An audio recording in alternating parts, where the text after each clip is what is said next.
morning, students.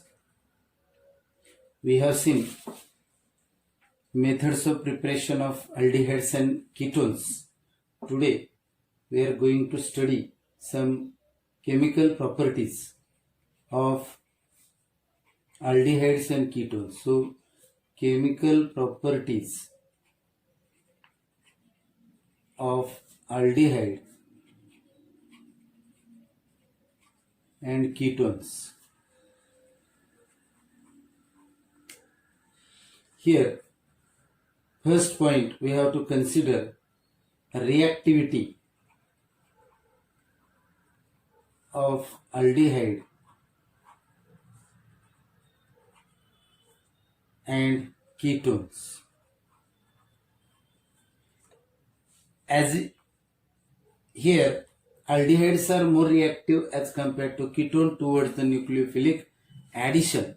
This is because this carbonyl compound is having oxygen which is more electronegative as compared to carbon, and hence partial negative and partial positive charges are developed on oxygen and carbon respectively. Here, so this carbon acts as an electrophilic reagent, and therefore addition of nucleophile takes on this carbonyl carbon, hence it undergo nucleophilic addition reaction. Here this aldehyde is more reactive as compared to ketone. This is because in case of this aldehyde, carbonyl carbon is bonded to alkyl group which exerts plus I inductive effect. If we consider ketone, then on ketone two alkyl groups are attached which exerts plus I inductive effect. Here, as you know that as magnitude of plus I inductive effect increases, then electron density on this carbon goes on increasing. So here this carbon becomes more negative and negative as compared to this oxygen, and hence this does not undergo nucleophilic addition reaction easily. If we consider this, it has only one plus I inductive effect, and therefore this electron density goes on increasing less effectively as compared to ketone, and hence these aldehydes are more reactive than ketones. So if we consider this electronic effect, then ketones are less reactive as compared to aldehyde. Second point is steric effect. Steric effect. In case of steric effect, these two methyl group or bulky group attached to carbonyl carbon exert some steric hindrance, due to which this becomes less reactive as compared to aldehyde. While in aldehyde, CH3 group is present and hydrogen is present on carbonyl carbon, which is having less steric interaction as compared to ketone, and therefore this aldehyde is more reactive than ketone. Second point is chemical tests to distinguish between this aldehyde and ketone. First test is Schiff's reagent test. Schiff's reagent test. When this aldehyde is boiled with Schiff's reagent,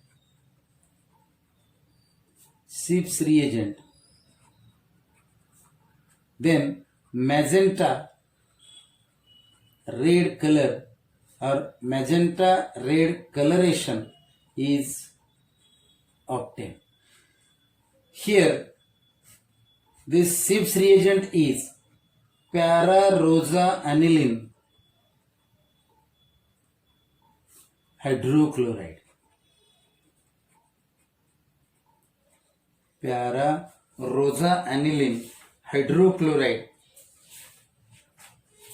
Here this para-rosa aniline hydrochloride is treated with sulfur dioxide to form Schiff's reagent. So when SO2 gas is passed through para-rosa aniline hydrochloride, it forms Schiff's reagent. So when alcoholic solution of aldehyde is treated with Schiff's reagent, it gives magenta red coloration. This indicates that aldehyde is present. Here, aldehyde undergo oxidation, and remember that this test is given by aldehyde only and not by ketone. Second test is Tollens reagent test. Tollens reagent test. Here, Tollens reagent is ammonical silver nitrate. It is 2AgNH3 twice plus OH minus. So this forms a Tollens reagent. So when aldehyde is treated with Tollens reagent,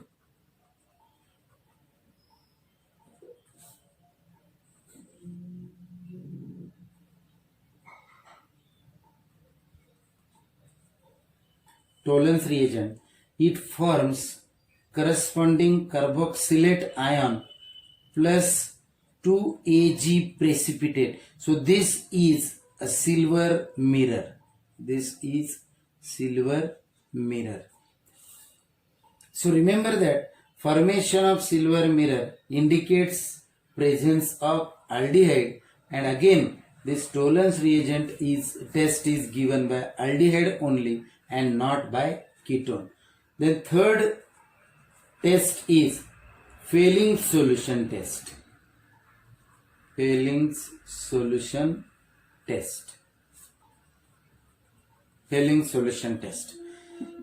Here Fehling's solution is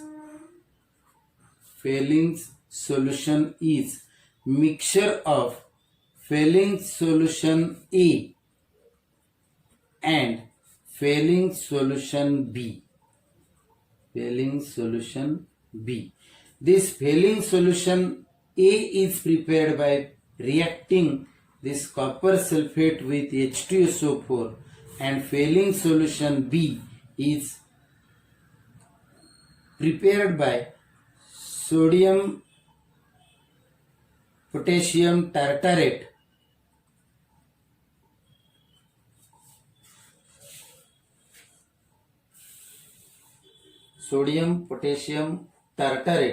in NaOH. So these two solutions combines with each other to form Fehling's solution, and when this aldehyde is boiled with Fehling's solution, then we get red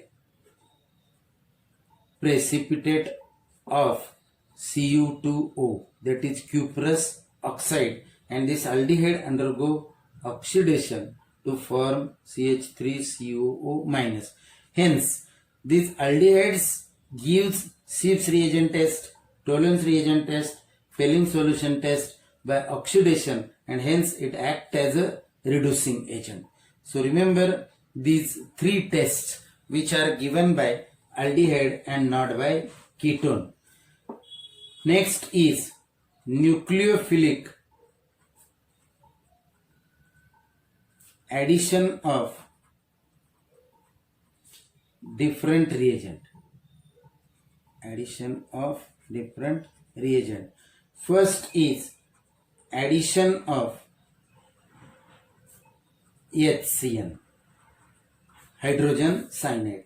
When this aldehyde is treated with HCN, then we get cyanohydrine. This is cyanohydrine, acetaldehyde cyanohydrine. So this is acetaldehyde cyanohydrine. Remember this, carbonyl carbon is positively charged, oxygen is negatively charged. This Cn minus is nucleophile, so it attack on carbonyl carbon and breaks this bond to form this acetaldehyde cyanohydrine. Then ketone also undergoes this test, CH3CO CH3 plus HCN, it gives CH3CN OH CH3. So this is acetone cyanohydrin. So it forms corresponding cyanohydrin. So acetone react with HCN to form acetone cyanohydrin. Then next reaction is addition of NaHSO3, that is sodium hydrogen sulfide. When acetaldehyde is treated with NaHSO3, it gives corresponding addition product of this aldehyde.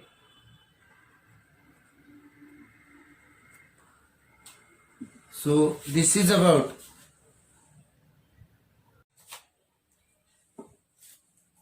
next reaction is addition of alcohol.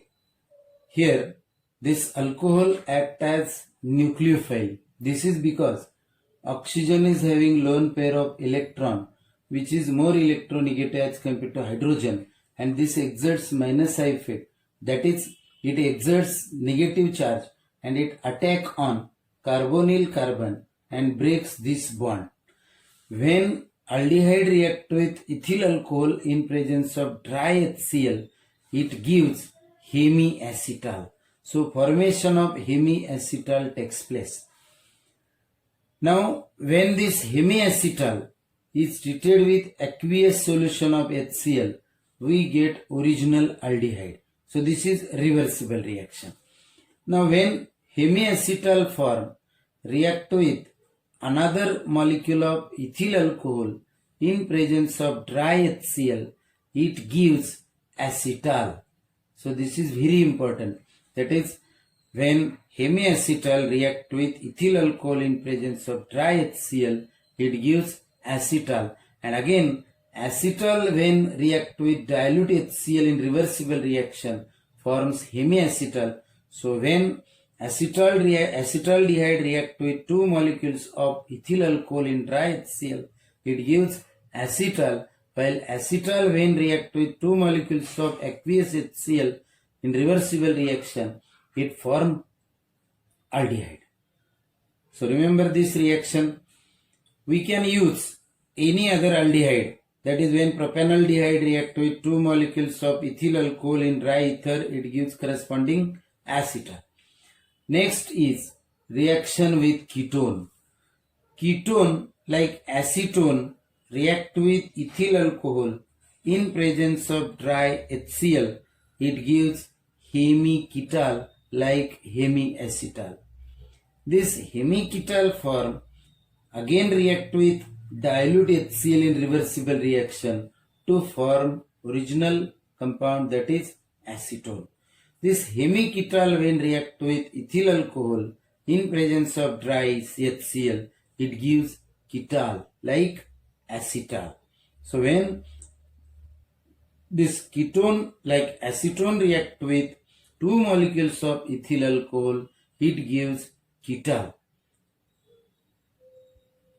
We can use another ketone also which may combine with two molecules of this ethyl alcohol to form corresponding ketal. Now here, if we use acetone react with ethylene glycol, that is dihydric alcohol in presence of dry acid, then it gives cyclic ketal. Cyclic ketal. So ketone react with ethylene glycol to form cyclic ketal, and cyclic ketal in reversible reaction react with dilute HCl to form original ketone. Next reaction is addition of Grignard reagent. This reaction we have seen in alcohol, phenol and ethers during the methods of preparation of alcohols. When formaldehyde react with Grignard reagent in presence of pure and dry ether, it gives magnesium complex which on acid hydrolysis gives primary alcohol. For example, when formaldehyde reacts with methyl magnesium bromide in presence of pure and dry ether, it gives magnesium complex which on acid hydrolysis gives corresponding alcohol, that is primary alcohol, which is ethyl alcohol. Question can be asked that how will you prepare ethanol from methanol, that is preparation of 2 carbon alcohol from 1 carbon aldehyde. Next is reaction with aldehyde other than formaldehyde. So when any aldehyde other than formaldehyde react with methyl magnesium bromide in presence of dry ether, it gives magnesium complex. This magnesium complex on acid hydrolysis gives secondary alcohol. For example, when acetaldehyde is treated with methyl magnesium bromide in presence of dry ether, it gives magnesium complex which on acid hydrolysis gives isopropyl alcohol, which is secondary alcohol. When ketone react with Grignard reagent in presence of dry ether, it gives magnesium complex. This magnesium complex on acid hydrolysis gives tertiary alcohol. So, one point you have to remember that when formaldehyde react with Grignard reagent, it gives primary alcohol. Aldehyde other than formaldehyde react with Grignard reagent, it gives secondary alcohol. And ketone react with Grignard reagent to form tertiary alcohol.